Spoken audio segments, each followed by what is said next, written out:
Os tubarões são os soberanos silenciosos dos oceanos. Sua força bruta transforma o mar em um território de fascínio e terror. Hoje, vamos mergulhar em 4 dos ataques de tubarão mais assustadores já registrados. De um ataque repentino que destruiu a vida de uma jovem em poucos segundos, aos momentos finais de um garoto surfando tranquilamente, essas são histórias de medo inimaginável e tragédia profunda. Número 1. O ataque em Middle Harbour, Austrália. Era uma tarde calma e ensolarada em Middle Harbour, na Austrália, no dia 4 de janeiro. As águas do estuário brilhavam sob a luz do sol, compondo uma cena tranquila, emoldurada pela vegetação densa que margeava a costa. Zeta Stedman, de 27 anos, aguardava esse dia há semanas. Ela e seus amigos tinham planejado um piquenique em Egg Rock, um local pitoresco cravado na costa acidentada do North Shore. A manhã tinha sido perfeita. Eles chegaram de lancha, e o som das risadas se misturava ao ronco suave do motor enquanto se aproximavam da enseada isolada. Middle Harbour era conhecida por suas águas calmas e vida marinha abundante.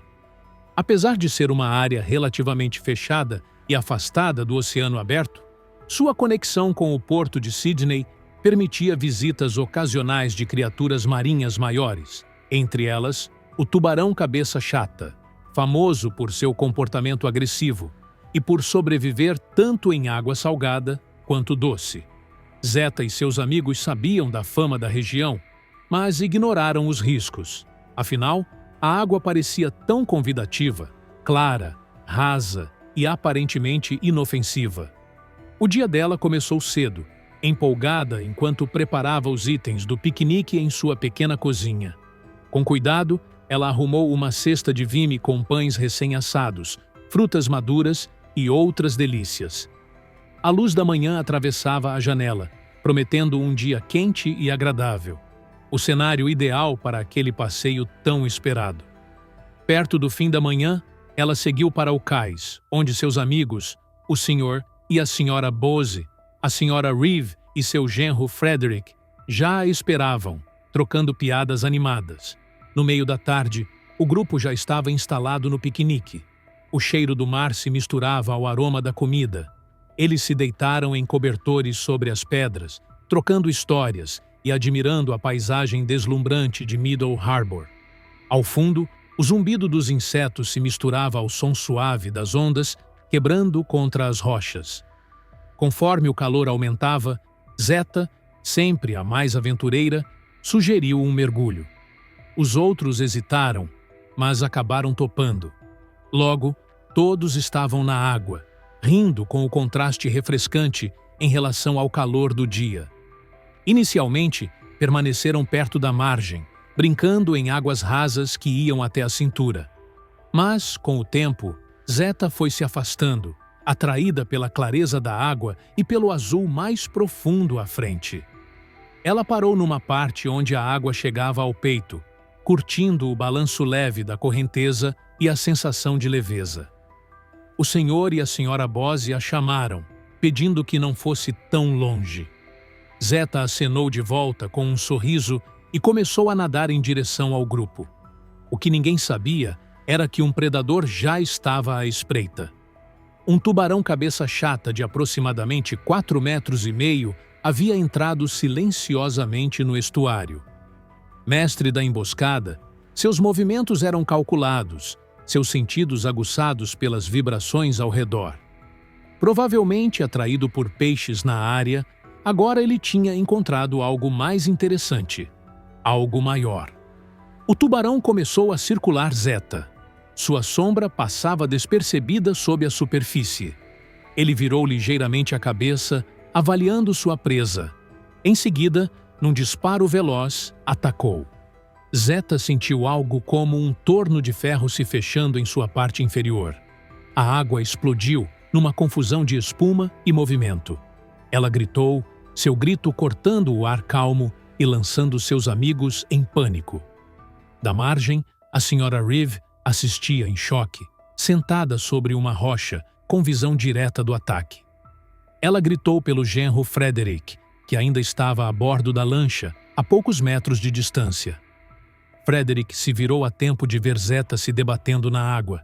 Sem hesitar, pegou um remo e mergulhou, nadando com todas as forças em direção a ela. Ao alcançá-la, golpeou a água com o remo com força desesperada, mirando na cabeça do tubarão. Os golpes, porém, mal afetaram o predador determinado. O tubarão começou a arrastar Zeta para águas mais profundas. O sangue se espalhava em nuvens na água. Percebendo que o remo não bastava, Frederick voltou à lancha, ligou o motor e acelerou em direção ao tubarão, tentando atropelá-lo. O casco da embarcação bateu na água com força, errando por pouco. O tubarão soltou Zeta por um momento, mas logo voltou a agarrá-la, puxando-a ainda mais para o fundo. Frederick saltou do barco, agarrou o braço de Zeta com força desesperada e começou a puxá-la. O tubarão resistia, sacudindo o corpo, mas Frederick manteve o aperto. Com um rasgo horrível, o tubarão finalmente largou. Frederick puxou o tronco de Zeta para o barco. A parte inferior do corpo dela havia desaparecido. A água ao redor estava vermelha. Ela não reagia. A pele estava pálida, a respiração fraca. Frederick gritou para os outros na margem pedirem ajuda. A lancha acelerou até o cais mais próximo, mas era evidente para todos a bordo que as chances de Zeta eram mínimas. Quando chegaram e os paramédicos chegaram, ela já havia falecido. Nos dias seguintes, o ataque abalou a comunidade. Reportagens dominaram os noticiários locais e as autoridades emitiram alertas sobre a presença de tubarões em Middle Harbor. O tubarão que atacou Zeta havia se aproveitado das águas rasas e quentes do estuário, o terreno ideal de caça para a espécie. O tubarão cabeça chata prospera em ambientes de baixa visibilidade e com presas variadas, sendo considerado um dos predadores mais perigosos nessas condições. Número 2. O mergulho mortal em Alligator Head. Mas os ataques de tubarão não estão restritos às águas rasas. Em Alligator Head, um ponto de mergulho bastante popular, Robert Lyle e seu amigo Gerald Lyle partiram para uma busca rotineira por abalones. O que encontraram nas profundezas foi muito mais aterrorizante. Um predador colossal, protegendo seu território de uma forma que deixaria marcas não só nos sobreviventes, mas em toda a comunidade de mergulhadores. Era 14 de junho de 1959. O céu da manhã sobre La Jolla Cove, na Califórnia, estava carregado de nuvens cinzentas, com raros momentos em que o sol conseguia brilhar sobre a superfície do oceano. Robert Pemperin observava o horizonte da janela de sua cozinha. O clima não era o ideal, e o mar refletia o céu opaco. Ainda assim, Robert e seu amigo Gerald vinham planejando essa saída há semanas. Só uma tempestade os faria desistir. O plano era simples: caçar abalones em Alligator Head. Esses moluscos eram valorizados pela carne macia e pelas conchas reluzentes, rendendo bons lucros em mercados e restaurantes. Originários das águas frias da costa pacífica da América do Norte, os abalones eram considerados iguarias. No entanto, colhê-los não era tarefa fácil. Fixavam-se fortemente às rochas e se escondiam em fendas escuras durante o dia. Robert e Gerald sabiam bem dos desafios, mas tinham esperança de que o esforço renderia uma boa coleta. Por volta do meio da tarde, os dois chegaram à praia de La Jolla Cove, acompanhados de suas namoradas. Como sempre, o local estava movimentado, repleto de famílias e banhistas. As garotas se instalaram próximas às piscinas naturais, enquanto Robert e Gerald se preparavam com atenção meticulosa. Robert levava nadadeiras azuis, máscara preta, luvas e uma ferramenta especial para arrancar abalones, com cabo amarelo, presa a uma câmara de ar inflável. Um saco de estopa serviria para armazenar os moluscos. Ambos checaram os equipamentos com a precisão de quem já tinha experiência. O mergulho livre exigia pouco equipamento, mas muita resistência e habilidade. Robert conhecia bem os riscos. Qualquer mergulhador experiente conhecia. Mesmo assim, as águas da região tinham fama de serem seguras. Nunca havia ocorrido um ataque fatal de tubarão por ali. O entusiasmo da caçada superava qualquer receio. Às 5 da tarde, com a maré começando a subir, Robert e Gerald entraram na água próximo ao penhasco de Alligator Head. As ondas frias batiam contra suas pernas enquanto ajustavam as máscaras e mergulhavam. A visibilidade era péssima, pouco mais de 6 metros, e a luz difusa deixava o fundo rochoso ainda mais sombrio. Os dois mergulhavam alternadamente, subindo e descendo, atentos a qualquer sinal de abalone fixado às rochas. A cada mergulho, as sacolas ficavam mais pesadas com os frutos da caçada. Mas o que eles não sabiam é que a água havia se transformado em campo de caça também para algo muito mais perigoso. Mais cedo naquele dia, pescadores tinham fisgado peixes yellowtail na área, deixando sangue e vibrações na água. Sinais que podiam atrair predadores. Um marinheiro da Marinha dos Estados Unidos também havia sofrido um corte profundo nas pedras, espalhando sangue no mar. Além disso, uma carcaça de baleia morta havia encalhado a cerca de 1.000 metros dali na noite anterior, liberando fluidos que as correntes marítimas carregaram. Um rastro irresistível para tubarões que caçam a quilômetros de distância. A correnteza começou a afastar os dois amigos. Com cada mergulho, se separavam mais, até que uma distância de cerca de 10 a 15 metros os separava. Nenhum dos dois se preocupou. Eram nadadores confiantes e focados na coleta. Foi quando aconteceu, sem aviso. Abaixo de Robert, uma silhueta escura surgiu das profundezas. Um tubarão branco de mais de 6 metros, algo extremamente incomum para aquelas águas, fora atraído pelo sangue, pelas vibrações e pelo cheiro da carcaça. O tubarão avançou com brutalidade, vindo de baixo com as mandíbulas escancaradas, e atingiu Robert com força suficiente para atingir a água de vermelho. O grito de Robert atravessou o ar, um som desesperado que fez Gerald se virar. Ele viu o amigo ser erguido da água, com o tubarão agarrado à metade inferior de seu corpo. Num primeiro momento, Gerald pensou que fosse um cãibra ou uma onda traiçoeira, mas a mancha de sangue confirmou a tragédia. Gerald nadou em direção ao tumulto, a mente tentando processar o que via. Robert debatia os braços, tentando se soltar, mas o tubarão balançava a cabeça com violência, rasgando cada vez mais fundo. Gerald mergulhou, tentando ajudar, mas o tamanho e a força do animal eram esmagadores. Era inútil. O tubarão arrastou Robert para águas mais profundas, deixando apenas uma mancha vermelha no rastro. O pânico tomou conta de Gerald. Ele emergiu, ofegante, e nadou em desespero para a praia. Seus gritos chamaram a atenção dos salva-vidas, que rapidamente organizaram uma busca. 10 mergulhadores experientes vasculharam a área, mas não encontraram nada. Na areia, as namoradas dos dois estavam em choque absoluto. Quando a noite caiu, a busca foi suspensa.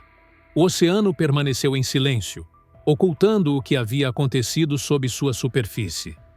No dia seguinte, uma nadadeira foi encontrada na praia. Suas bordas estavam rasgadas, com as iniciais RP esculpidas na borracha, a confirmação trágica do destino de Robert.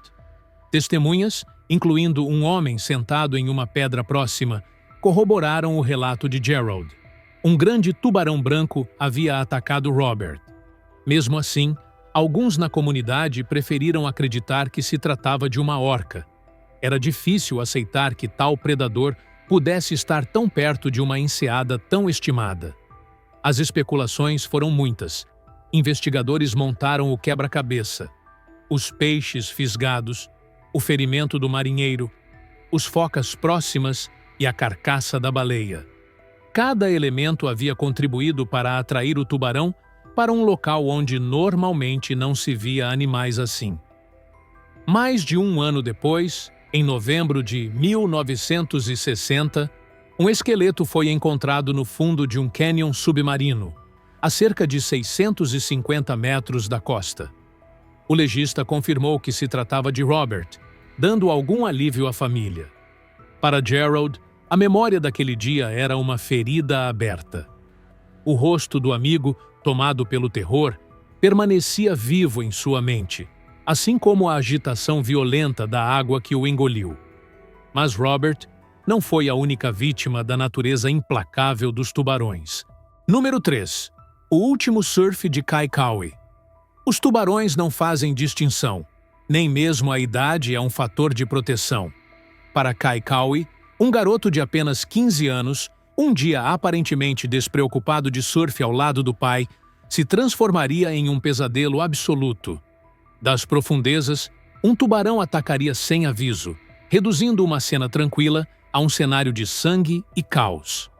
Era uma manhã clara de verão em Adelaide.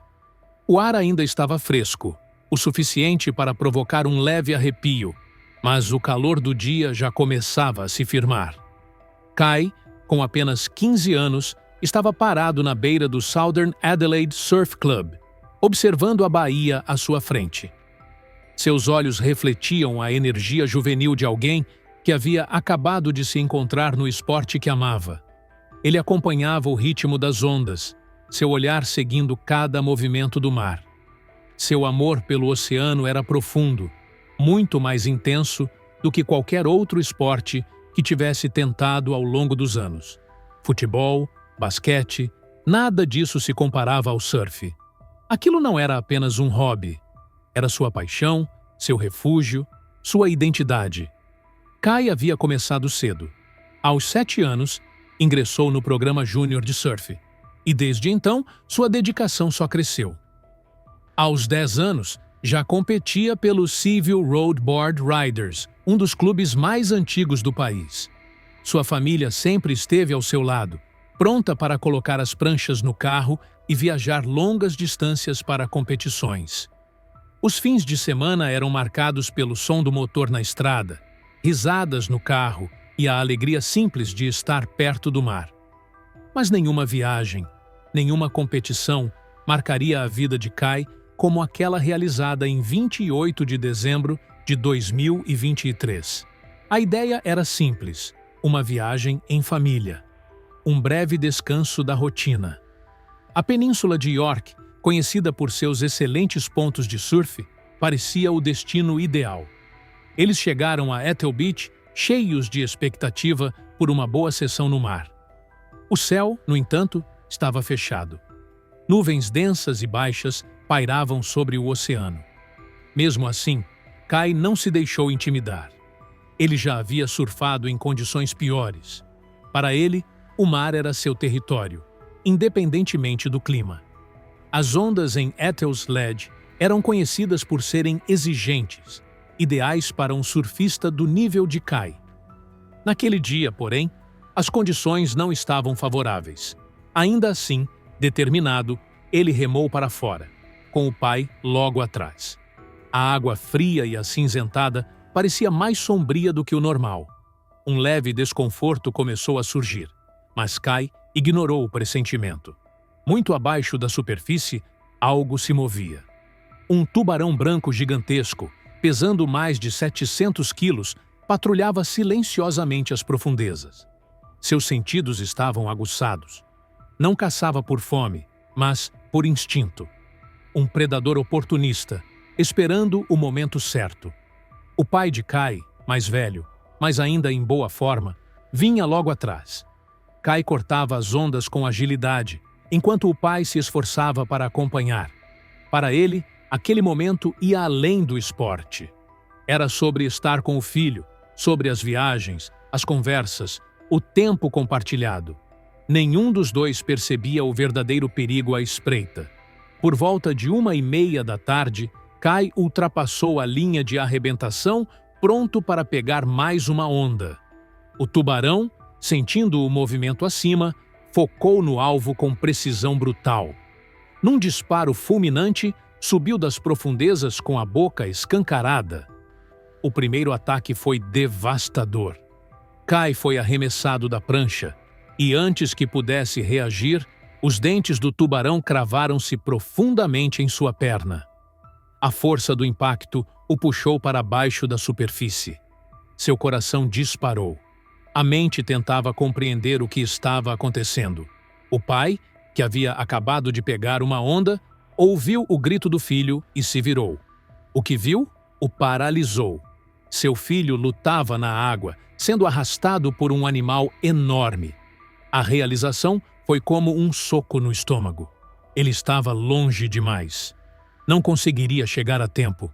O garoto pelo qual havia dedicado anos de treino, cuidado e amor estava sendo atacado por uma criatura vinda das profundezas. Kai lutou com tudo o que tinha. A dor na perna era lancinante. O tubarão apertava ainda mais. A voz do pai chegou até ele, gritando para que nadasse em direção à praia. Os olhos do garoto estavam arregalados de medo, mas a perda de sangue já fazia efeito. A água ao redor ficou vermelha. O tubarão havia atingido uma artéria, drenando rapidamente as forças de Kai. Tim Phillips, um surfista local que observava tudo do alto das falésias, viu a cena se desenrolar. Seu coração acelerou. Sem pensar duas vezes, pegou uma prancha e se lançou ao mar, remando com todas as forças em direção ao garoto. O tubarão, ainda atento, circulava Kai, esperando que ele enfraquecesse. A água estava impregnada pelo cheiro de sangue. Cada instinto de Tim gritava para recuar, mas ele sabia que Kai precisava dele. Ao alcançar o garoto inconsciente, Tim sentiu o peso do perigo. O tubarão passou novamente, sua silhueta escura claramente visível sob a água. Mesmo assim, Tim conseguiu colocar Kai sobre a prancha e começou a remar de volta à praia. Outras pessoas se aproximaram para ajudar quando chegaram à parte rasa. Os serviços de emergência foram acionados rapidamente. Apesar de todos os esforços, era tarde demais. Kai, imóvel na areia, havia perdido sangue demais. O garoto, que deslizava pelas ondas com tanta facilidade, que amava o oceano acima de tudo, não resistiu aos ferimentos. Kai foi a terceira vítima fatal de ataque de tubarão em águas australianas naquele ano. A comunidade do surf ficou devastada com a perda de um talento tão jovem e promissor. Amigos, colegas e desconhecidos se uniram em apoio à família. A dor era imensurável. Embora Kai amasse o mar e o surf, o que ele mais valorizava era a família. Ele havia crescido surfando com o tio e passava horas incontáveis com o irmão mais novo, Jet. Riam juntos, brincavam juntos, surfavam juntos. Para o pai, as lembranças mais preciosas eram as viagens de carro, horas na estrada indo para competições, conversando, compartilhando momentos simples. Agora, essas memórias estavam marcadas pela ausência do filho. No memorial realizado em Seaford Beach, surfistas formaram um círculo silencioso no mar. Uma homenagem solene ao garoto levado cedo demais. A família de Kai, pai, mãe e irmão, ficou no centro, cercada por todos que o amavam. Eles entoaram as palavras favoritas de Kai. Só mais uma onda. Como se respondesse à dor coletiva, o mar se moveu suavemente, suas ondas rolando como um último adeus. Um adeus a um garoto que jamais seria esquecido. Número 4. O salto final de Jeffrey Brazier. Mas a impiedade do mar não conhece fronteiras. A milhares de quilômetros dali, na costa oeste da Austrália, outra tragédia estava prestes a acontecer. Um jovem comandante, vivendo o sonho de guiar turistas pelas águas cristalinas, estava a um passo de um desastre irreversível. Bastaria um único salto para que sua vida mudasse para sempre. Era um dia ensolarado e límpido quando Jeffrey Brazier assumiu o leme do Matrix, um catamarã de 24 metros de comprimento, guiando a embarcação pelas águas azul turquesa próximas à ilha Pelican. A bordo estavam 12 passageiros ansiosos para explorar a beleza intocada da costa oeste australiana. Para Jeffrey, aquele dia representava mais um passo rumo à realização de um sonho: ganhar a vida no mar, algo que desejava desde a infância. Ele fora apresentado ao oceano ainda bebê, passando os primeiros anos de vida em barcos com os pais. Com o passar do tempo, seu amor por surf, mergulho e navegação só cresceu, mas ele ainda buscava um caminho profissional que unisse essa paixão à carreira. Quando foi contratado como imediato pela empresa Matrix Ocean Adventures, sentiu que o destino lhe sorria. Recentemente, o capitão anterior havia deixado o cargo, e Jeffrey foi convidado a assumir o comando da embarcação em sua viagem inaugural. Ele aceitou o desafio com orgulho discreto, determinado a provar seu valor. O Matrix era um catamarã de luxo, com 6 cabines privativas, um convés espaçoso e comodidades modernas. A jornada de 13 dias havia começado em Perth, seguindo a costa acidentada até a cidade de Broome. Durante o trajeto, os passageiros visitavam baías isoladas, mergulhavam em águas cristalinas e admiravam paisagens de tirar o fôlego, que Jeffrey conhecia como a palma da mão. Naquele dia específico, haviam chegado ao canto sudeste da ilha Pelican, em um local conhecido como Wreck Point. Era início da tarde, e o grupo havia acabado de almoçar. Jeffrey manobrou cuidadosamente o catamarã e lançou a âncora. As Ilhas Abrolhos, famosas por seus recifes de coral vibrantes e vida marinha exuberante, estendiam-se sob a superfície. Peixes papagaio, bodiões e garoupas nadavam entre os corais, enquanto tartarugas marinhas se alimentavam calmamente. O paredão submarino, onde o recife raso dava lugar ao azul profundo, era um dos pontos de mergulho mais procurados. Jeffrey distribuiu máscaras e snorkels aos passageiros, explicando os encantos subaquáticos que encontrariam. Todos estavam animados. Ele próprio se juntou ao grupo, descendo com tranquilidade para as águas quentes e claras. À medida que nadava, o mundo submerso se revelava. Peixes brilhavam sob a luz do sol, contornando as formações de corais. Anêmonas ondulavam suavemente, suas tentáculos dançando no ritmo da correnteza. Próximo à borda do paredão, Jeffrey avistou uma grande tartaruga marinha pastando sobre os corais. Acenou para Rod Plug, um dos passageiros, chamando sua atenção para a cena. Rod começou a nadar em direção a Jeffrey, mas percebeu que a água estava entrando em sua máscara. Parou para ajustá-la e, com um gesto padrão de mergulho, sinalizou que retornaria ao barco. Jeffrey viu o sinal, acenou de volta e voltou sua atenção para o recife, sem perceber a sombra escura que surgia do abismo abaixo. Enquanto Rod nadava de volta ao Matrix, apertando a máscara contra o rosto, o silêncio pacífico do oceano foi quebrado por um som abrupto, um estouro repentino na água. Ele se virou, assustado, apenas a tempo de ver a superfície borbulhar violentamente. Em um instante, um enorme tubarão, com as mandíbulas escancaradas, emergiu com força brutal e colidiu contra Jeffrey. Estimado em cerca de 6 metros de comprimento, o animal foi descrito mais tarde por testemunhas, como tendo dorso escuro, parte inferior clara e uma barbatana dorsal de quase 1 metro de altura. A mordida do tubarão partiu o corpo de Jeffrey ao meio. O sangue se espalhou rapidamente na água, enquanto o animal balançava a cabeça de um lado para o outro, segurando a vítima com força impressionante. Os mergulhadores ao redor congelaram, em estado de choque, ao presenciarem a cena horrível. O pânico tomou conta do grupo. Nadaram desesperadamente de volta ao catamarã, impulsionados pelo medo e pela adrenalina. Ao alcançarem a escada, subiram a bordo ofegantes, trêmulos e apavorados. A tripulação rapidamente conferiu a presença de todos os passageiros. Nenhum outro havia se ferido, mas todos estavam em choque.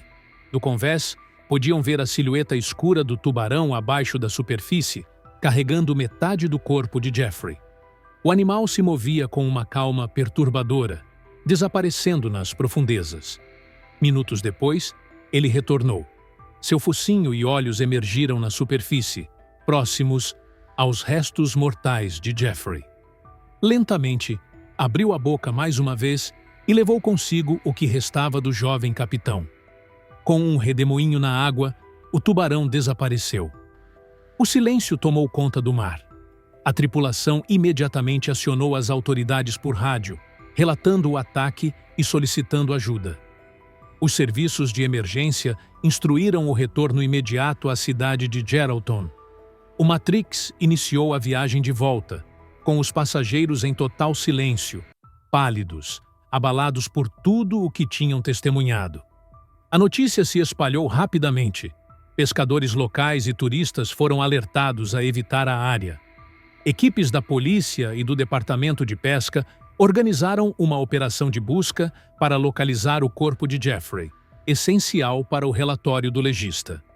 Helicópteros e barcos patrulharam a região de Wreck Point por horas, mas as fortes correntes já haviam levado embora qualquer vestígio da tragédia. Ao anoitecer, a busca foi encerrada. Rory McCall, pesquisador de tubarões, explicou que não havia nenhuma razão clara para o aparecimento do animal. Não havia pesca na região, nem qualquer prática de chuming, técnica de atrair tubarões com sangue ou iscas. No entanto, a proximidade com a plataforma continental, onde predadores de águas profundas costumam caçar, tornava encontros com tubarões plausíveis. Tubarões brancos são conhecidos por percorrer toda a costa oeste da Austrália, embora sejam raramente avistados em recifes de coral. A morte de Jeffrey abalou profundamente a comunidade marítima. Amigos e colegas lembraram dele como um homem gentil, apaixonado pelo oceano e dedicado ao que fazia.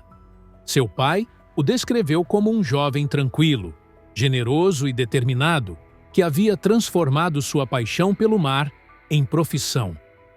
Os passageiros e tripulantes do Matrix lutavam para assimilar o trauma. A lembrança das águas tranquilas se tingindo de vermelho e da ameaça que surgiu do nada marcaria a todos para sempre. Embora ataques de tubarão em águas australianas sejam raros, esse evento foi um lembrete severo de que o oceano é selvagem, imprevisível e, às vezes, cruel. Nos dias que se seguiram, a família de Jeffrey recebeu inúmeras mensagens de condolências. Seu pai recordou a facilidade com que o filho fazia amigos e sua capacidade única de se conectar com todos que conhecia. O ataque deixara uma ferida profunda na comunidade. Ninguém esperava por uma tragédia assim em um lugar tão belo e sereno. O oceano é um lugar de beleza indescritível, lar de criaturas magníficas e cenários que tiram o fôlego, mas também é um ambiente selvagem, onde o ser humano nunca está completamente no controle. As histórias que você ouviu hoje são dolorosas lembranças disso. Elas não são apenas relatos de ataques de tubarões. São memórias de vidas interrompidas, sonhos destruídos e famílias marcadas para sempre. Cada uma dessas tragédias nos lembra que, por mais que conheçamos o mar, ele nunca deixará de ser um território indomável. Se tiver gostado do vídeo, deixe seu like e inscreva-se em nosso canal para acompanhar todas as novidades. Te encontro em um desses vídeos que estão aparecendo agora na sua tela. Cuidem-se, pessoal!